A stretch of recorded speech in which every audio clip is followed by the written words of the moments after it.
careful what you post, be careful what's being archived for the future. Take extra careful caution on what you put in writing. Don't let others push you around. Just be strong and confident in what you have to offer.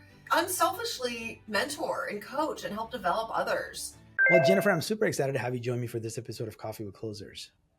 Yeah, thank you for having me. Most certainly. Well, can you share with our audience a little bit about your journey of becoming an entrepreneur? Excited to tell you about my journey today. I didn't plan on becoming an entrepreneur. I was happy being a controller consultant for a company that we're actually a competitor to now. And I really wanted to just take care of the specific clients that I was working for and not overload them with a whole bunch of financial information that I didn't think that they needed. And so I started giving them my own version of what I thought that they needed. And the company I was working for did not like that. They wanted it one way to do everything. And so they decided to fire me. And fortunately, my clients really liked what I was giving them. And so they came with me. So I was able to start my first company about 12 years ago with the book of business. And many of the employees that work for this firm decided to come with me as well. It was a crazy start. I was in my early 30s and we had people working out of my living room at my house in San Diego, and then just started getting more and more business. And we became the 5th fastest growing business in San Diego County in 2016. We ended up getting, within a few years, about 3 million plus in revenue. So it was a pretty exciting time. And then shortly after that, I ended up having partners that were really early on. They were already partners, but they actually weren't very involved in the business. So once we started reaching a level of success, then they wanted to really get involved. And we just didn't have the same values and the way that we wanted to run the organization. So the two guys essentially owned 55% of the company. I owned 45% of the company. And they're like, okay, little girl, you've gotten this business to where it is now, so let the big boys take over. And so they found a way to do a hostile takeover. And that was in September of 2018.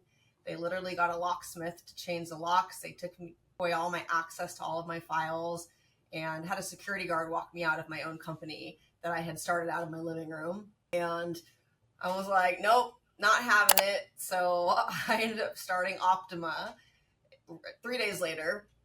And then I found an office space directly across the street from them and just went head to head. About 30 people, 30 of the employees came with me and a lot of clients. So our very first year in business, all of 2019, we ended up doing about 3.3 million in revenue. And then the guys, of course, sued me not to compete with them. And we spent a whole year and a half in litigation, to which I ended up winning, thankfully.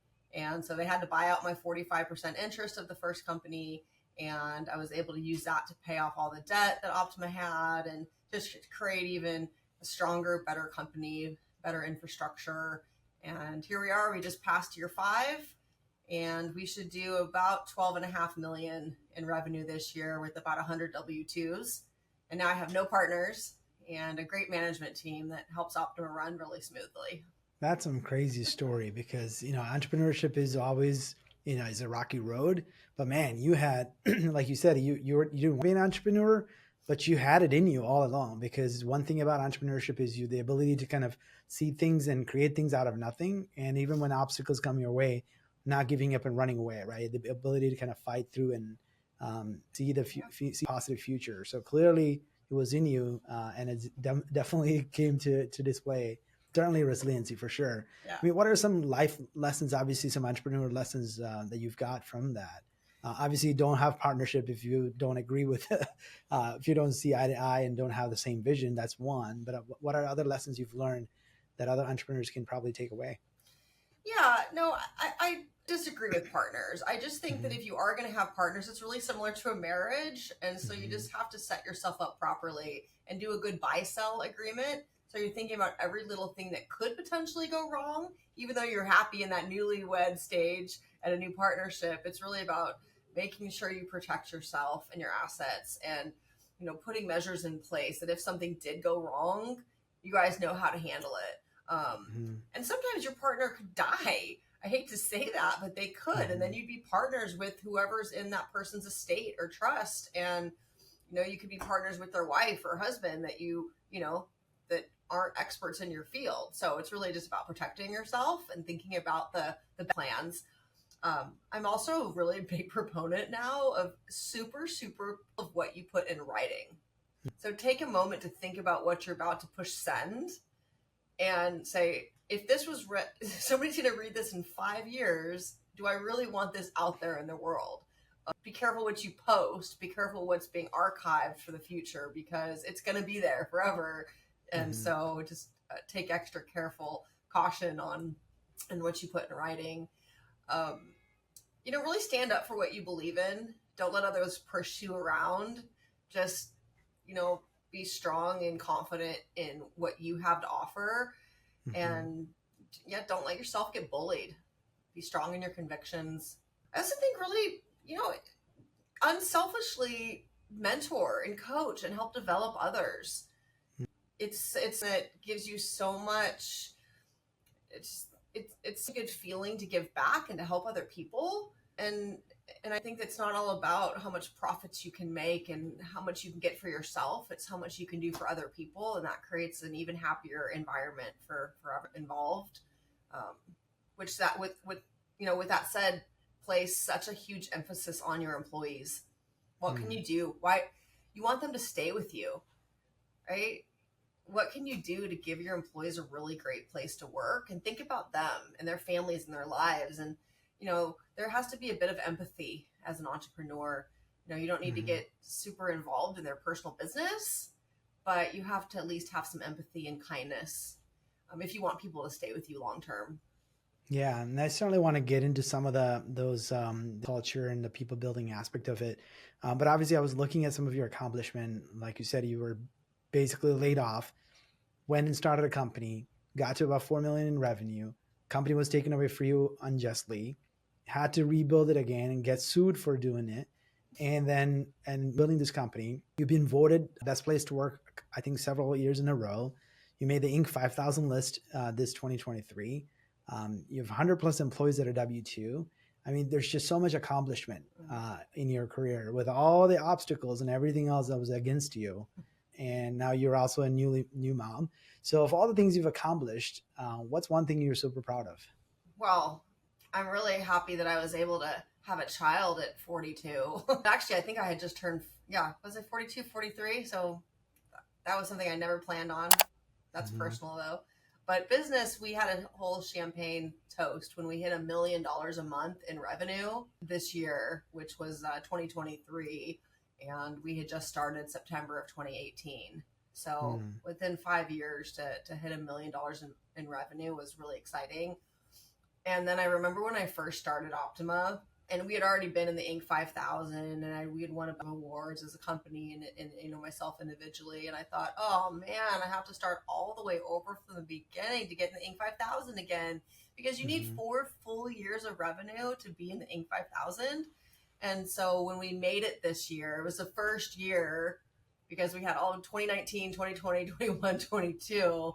We were able to finally apply for it in 2023. And so to get in there and then to beat $1 million a month in revenue was I'm filled with gratitude for what we've accomplished as a team, as a company. And it's been quite the journey. What's been kind of your, core go-to strategy for increasing revenue, acquiring customers? We are all word of mouth for the most part. So it's really just be a good person, do the right thing, help others, focus on high retention, and refer other people. So we've always had a really big emphasis on referring, whether it be CPA firms or wealth managers or banking or, anybody and everybody. CEO coaches specifically are a really great referral source for us. So if we can connect our clients and others with various strategic partners, then we become top of mind and they refer us as much as possible as well. Reciprocating, right? Like if you refer and they will do the same. So obviously you're in the people business, you're in the service business, right? And it's definitely one of the hardest to scale because all you have is time and you're trading time for, time for dollars. So talk to me a little bit about kind of how you figured out, especially going in such a short time, you got to well over 12 million in sales. Like, how do you build a service company and make it profitable and scalable at the same time, especially when you Risk, know the only resource is people? risk. We hire well in advance of needing people, and most of our competitors they just don't want to do that, because if the work doesn't come in or they can't keep people busy, then they're in a bad situation and they're having to shell out a bunch of money. But Mm-hmm. I'm I'm I'm not a profit driven person. I of course want to be profitable, and we are as a firm profitable, but that's not Mm-hmm. my first and foremost. It's taking care of our staff, making sure they're paid well, and then just rolling the dice a bit on hiring well in advance of the need. And Mm-hmm. so we have capacity. We always have great people ready to go. And we've been so fortunate that we bring in about 10 plus clients every single month. And I have, as a business owner, for 12 years straight. So I just know the work's going to come in.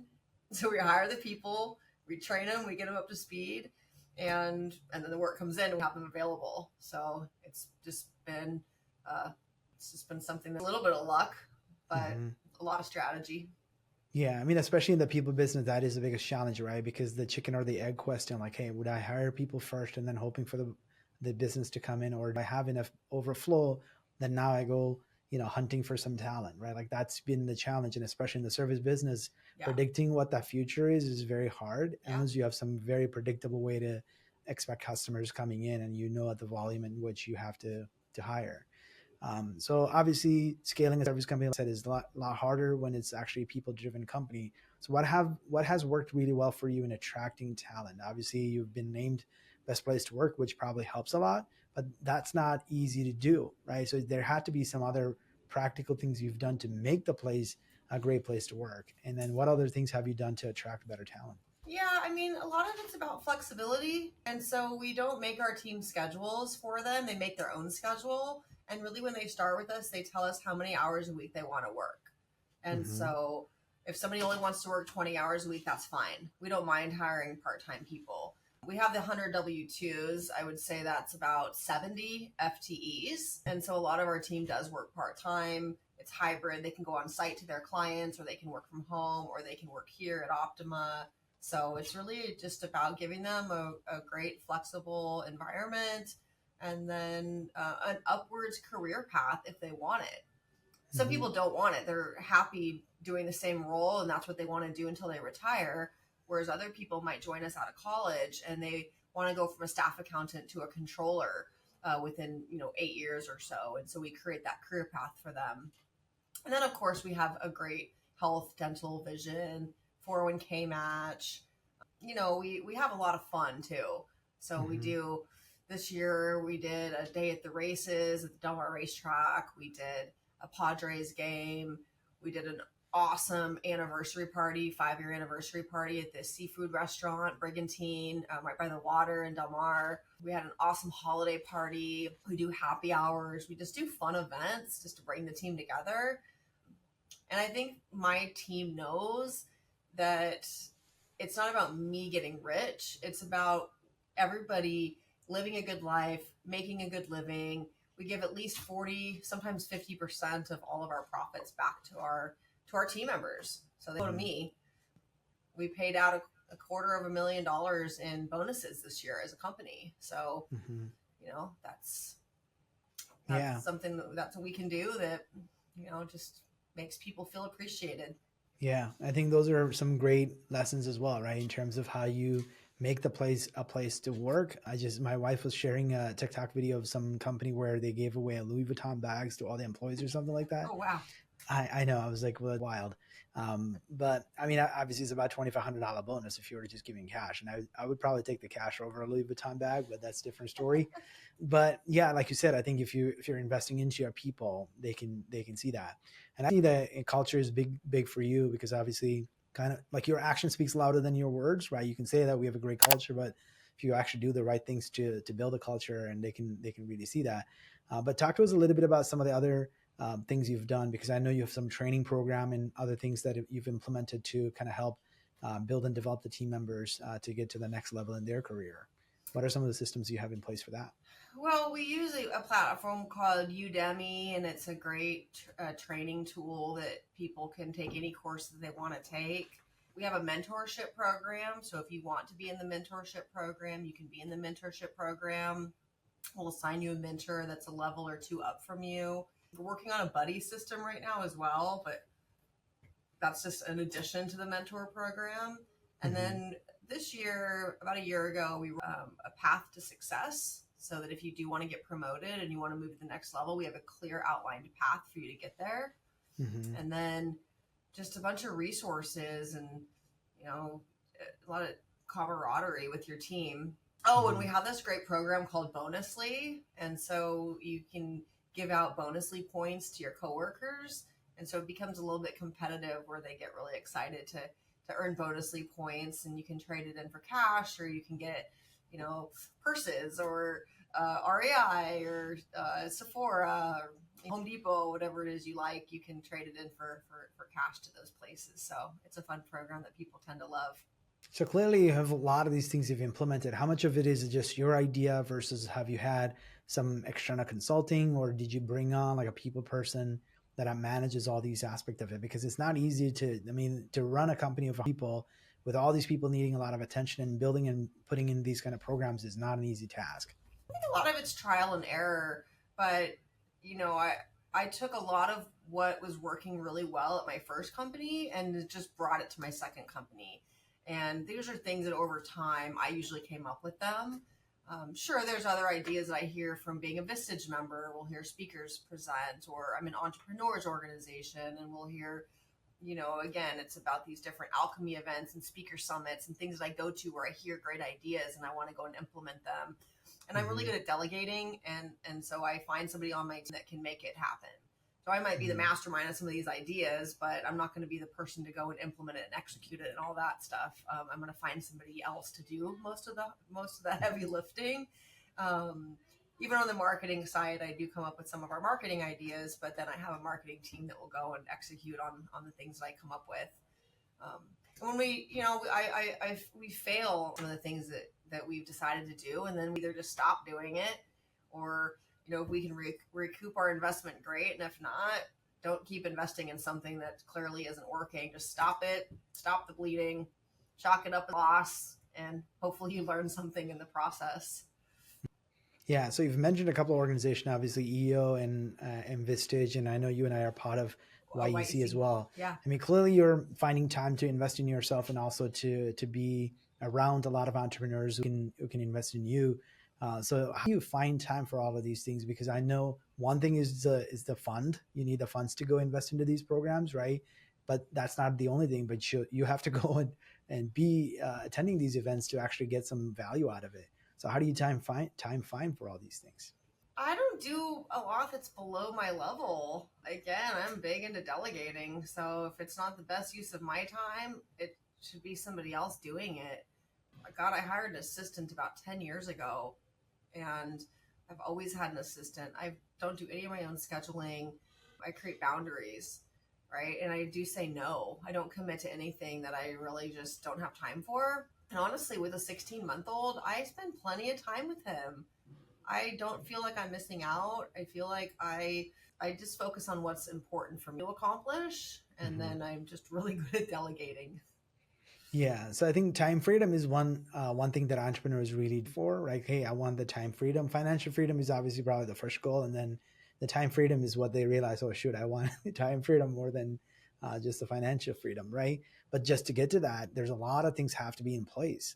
Kind of like what you said. Well, having a personal assistant is one thing, but delegating is not just like, oh, you go do it, because I think there's an art and science to you delegate, right? Because you have to make sure that the people that you're delegating to is capable of delivering on whatever that you gave them to, and you don't want to have to take back and then clean up the mess that they've started, or at least begin to do. So how have you figured out delegating well, and what's kind of your process in doing so?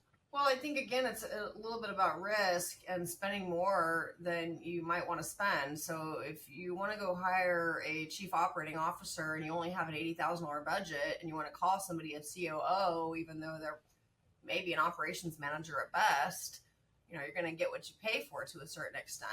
So you want to pay a COO level person $250,000 to $300,000, then they better be able to handle whatever you come.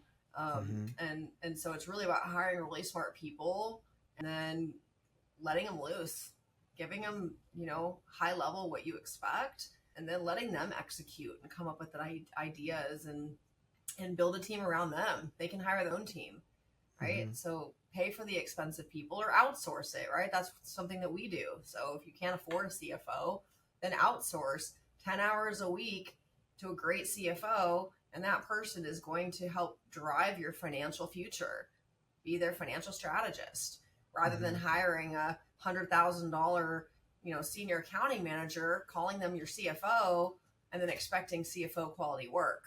A lot of people do that.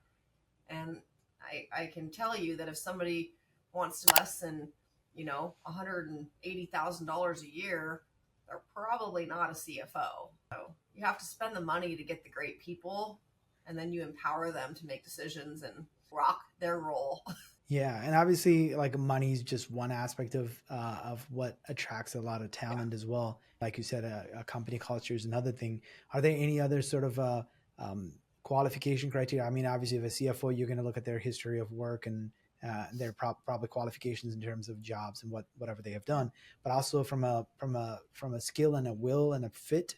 Are there any sort of other tests that you do, whether it be like their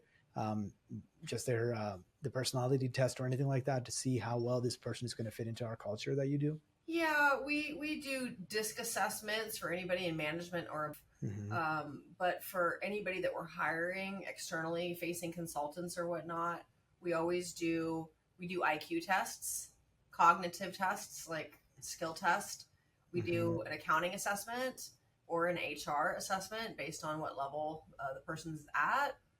And then I personally, every single employee who's ever worked for Optima has always had a final interview with me, and I do a cultural assessment, more of a personality questionnaire, getting to know them and who they are, and just really making sure that they are a good cultural fit for the organization. I find you can't really train people to fit your culture. You have to hire for culture. They already have to, share your same values and beliefs if you want them to, fit into the company sooner than later. What are some example culture questions that you ask to see if they're a good fit? One that's kind of fun is, if you had $5 million after taxes, what 5 things would you do? And I find the people that are going to buy a Rolex, a Ferrari, a house, go on vacation, and buy a Louis Vuitton bag are probably not very altruistic, right? And so I like to see people that are kind and caring, and that they're going to do things for someone else. So, it might be donating to charity, buying their mom a house, putting funds away for their children, doing something nice for someone else. So, that's just one of the many questions that I ask, but I do like to see where someone's head is at. Yeah, I mean, that's a really good question, because a lot of times I don't think people have even envisioned that's a possibility, and they're never even given it a thought. Right? Like you can see the people who really probably have far into the future to see what would they do when they have the means. And oftentimes, like, the people who have arrived, like you said, the material things only gives you temporary pleasure, but actually what really feeds your soul is how you impact other people's lives. And if you see the smile on their smile on their face when they've actually helped them in their need, that's actually goes a long way. Yeah. So you've mentioned that you find time for a lot of things. You delegate a lot of responsibility to people who are much better at the job than you might be. That you're able to spend time with your son and grow, see the person grow, right? See them grow.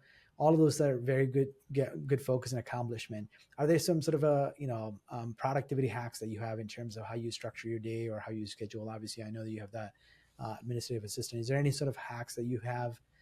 Or at least system or best practices that have helped you? Yeah. Every time I say I'm going to do something, or I'll get back to you, or, whether it's in a text or verbally, I always go and put it in my calendar as a reminder. And so I set, okay, I'm going to do that. Okay. Make sure email Scott the packet, or, send this and so, or follow up with so-and-so. So I put a lot of reminders in my calendar. and I use my inbox as a tool as my to-do list. So Cameron Harold with the COO Alliance, he says this very well. And I don't know if you've heard of the COO Alliance. It's great. It's for it's a group of C-level operational people, and great. But he says delegate, delete, file, or right. So if it's in your inbox, you either delegate it to someone else, you delete it, you do it, or you file it. But your inbox should be almost minimal every day. By the time you leave, he's great. He's got like 2 in his inbox right now. I have 36. 9 of them look like junk, but it's really about getting things out of your inbox. I flag a ton. I categorize. I'm on 3 boards plus a quasi type board and a publicly held board. So I have to sort things by, board activity, human resources, marketing, client issues, whatever it might be. I categorize, and I'm going to focus an hour on marketing right now, and I'll sort by my marketing category and just focus on all my marketing stuff. Or I'll sort by person. Like, oh, Dana, who's my VP of accounting, she sent me 6 different emails in the last couple of days. I'm going to give an hour to Dana. I'm going to answer all of her emails, but I'm not going to send her 6 emails back. I'm going to hopefully start drafting 1 email and answer all 6 of her emails in my 1 email so that I only get 1 back. Because if you send 6 emails, you're probably going to get 6 back. Those are just a few things that I do to really keep my inbox clean and use it as a tool to stay super organized. Yeah. Are there any rituals or, systems or anything that you have in place in terms of like reflecting on your week or reflecting on your month or quarter that you do personally to kind of see where you are and how close are you to achieving your goals? I'm a real goal setter, to be honest. I hate to say I fly by the seat of my pants, but I'm very optimistic, and I believe that life only do what you can handle. Things happen the way they're supposed to most of the time, and so I really just kind of go with it. I try to celebrate achievements. Sometimes people have to remind me, like, "Hey, Jen, do you realize what we've accomplished?" I'm like, "Yeah, you're right. That's really cool." But I don't work at all before about 11 a.m. I wake up around 7:45. I go to the gym, do Orange 33 days a week. Today I boxed 8:30 to 9:30. I get home, I take time, I might check some emails, but I don't actually physically walk into the office until about 11. And nobody schedules me before 11. And so that gives me my morning to just really do what I want to do, get myself in shape. So I find, if I go to the office and, don't work out in the morning, I'm probably not going to go. Yeah. And I think like investing in yourself, right? That actually gives you the ability to invest in others. That way you can show up in your full strength and energy. What are some aspirational goals that you have going into the new year? I know you don't do a big goal setting, but I'm just curious in terms of what. We always do a strategic plan as a company. So I'm forced to come up with company-wide goals and personally, and I'm in Vistage. So our Vistage group always wants to come up with goals. So we definitely want to hit 14 million this year, although 15 million would be great because a goal I've had for a while is to join YPO. I would like to get into YPO, Young Presidents Organization, and you have to do 15 million in revenue to get in. And so that's something that I would really like to see happen. You're supposed to do it before you turn 45, and I'll be 45 next July, 7/17/79. So I've got a little, they make an exception for females, although I don't necessarily want an exception, although who knows, I might need it. But yeah, just continuing to grow a successful company, have at least 4 or 5 months cash on hand, be able to give out huge bonuses, be able to throw fun parties for the team, continue watching my son grow and spend time with him. Live a happy life. Yeah, most certainly. Knowing what you know today, what advice would you give the younger Jennifer? Younger Jennifer? Maybe don't be so trusting with people. Just be cautiously optimistic, right? Just really try to understand people's, and don't be naive, don't be gullible. People aren't always as you are, so just maybe be more cautious. what a great advice to kind of end our conversation. I certainly enjoyed our discussion, and thank you so much for sharing your life lesson and wisdom with my audience. Yeah, thank you so much for having me. If you enjoyed this video, please share it. To make sure you never miss an episode, please subscribe.